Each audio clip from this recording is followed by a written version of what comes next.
मध्य प्रदेश के हरदा जिले में पटाखे की फैक्ट्री में आग लग जाती है।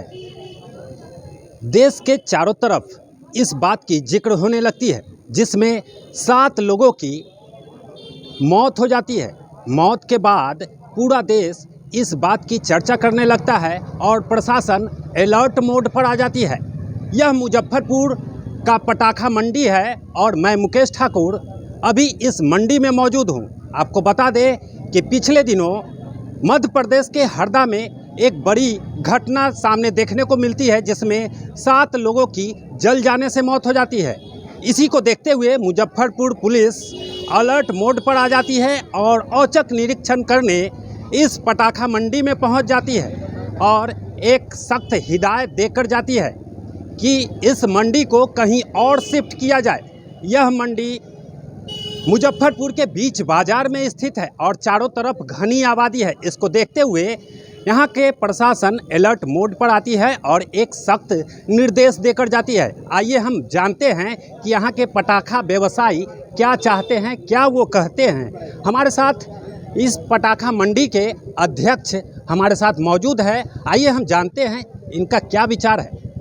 क्या अभी जो आदेश आया उससे आप कितना संतुष्ट हैं? देखिए, हमारे विचार से राज्य सरकार या केंद्र सरकार या जिला सरकार नहीं चलती है। जो सही है सो सही है। जो घटना घटी है, आपको हम पूरे सीन को क्लियर करना चाहते हैं कि ये जो घटना घटी है उत्पादन करने वाले लोगों के यहाँ घटी है, ना कि बेचने लोगों वालों के यहाँ। क्योंकि जहाँ भी जो खतरा होता है किसी भी तरह का, वो जहाँ ज़्यादा माल का उत्पादन होता है वहाँ होता है।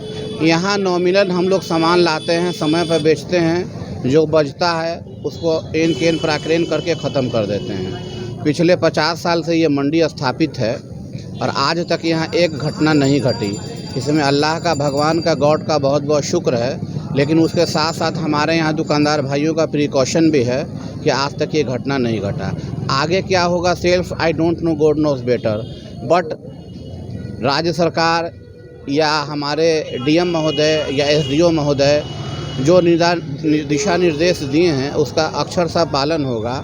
लेकिन आपके माध्यम से उनसे हमारा एक सविनय निवेदन है, सवाल है, प्रश्न है कि मान लीजिए कि हम जाएं तो कहाँ जाएं। क्योंकि हम कोई फुटपाती दुकानदार नहीं है। मेरी ज़मीन अपनी है, मकान अपना है, पूंजी अपना है, संसाधन अपना है, हमारे बच्चों का भविष्य इससे जुड़ा हुआ है। सरकार को ओवरऑल हम जो है टैक्सेशन के रूप में 35% देते हैं।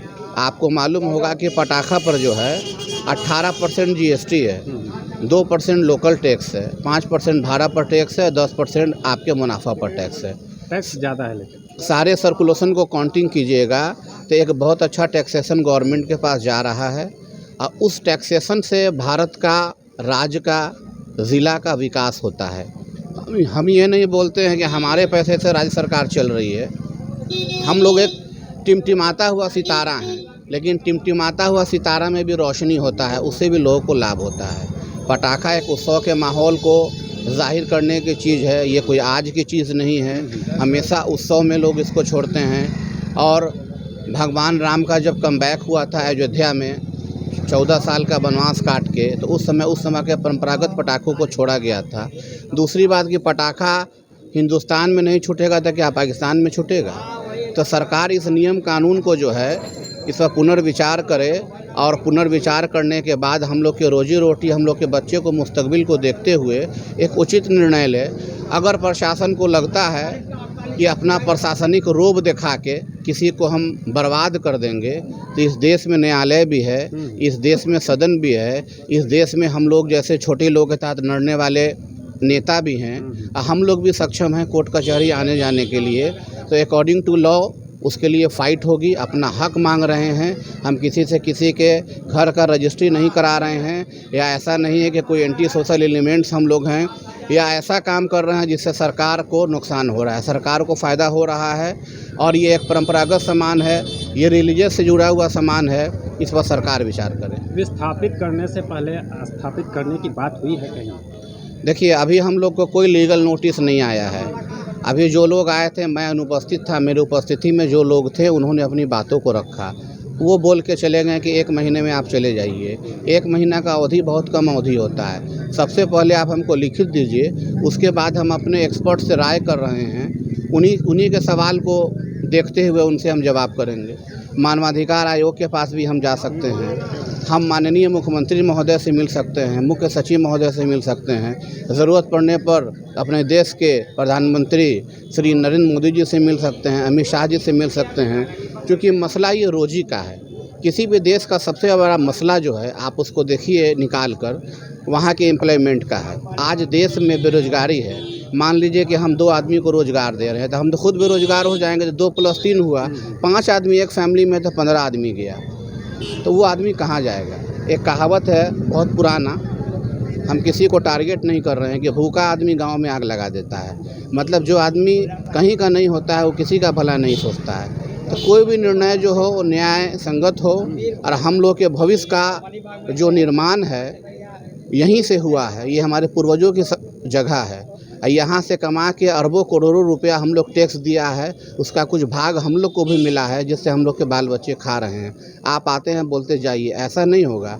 वो पहले वाली बात नहीं है कि आप जो बोला हम सुन लिया। अब हर लोग पढ़ रहे हैं। I am self law graduate आदमी, मैं जानता हूँ कि हमारा क्या फंडामेंटल राइट है।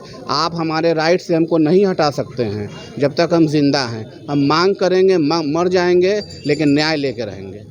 क्या नाम हुआ आपका? मेरा नाम इम्तियाज़ अहमद हुआ। मैं प्रदेश का अध्यक्ष हुआ फायरवर्क्स एसोसिएशन का, और लोक जनशक्ति पार्टी का मैं राष्ट्रीय सचिव था, यूथ विंग का अभी प्रदेश सचिव हूँ, मेन विंग का। तो हमारे साथ फायर एसोसिएशन के अध्यक्ष बात कर रहे थे। इनका साफ कहना था कि पहले स्थापित करने की बात होनी चाहिए। खैर, इनकी मौजूदगी में ये सारी बातें हुई, ये सारा इन्वेस्टिगेशन किया गया। तो इसी तरह की खबरों के साथ आप बने रहें दर्श न्यूज़ के लिए। मुजफ्फरपुर से मैं मुकेश ठाकुर।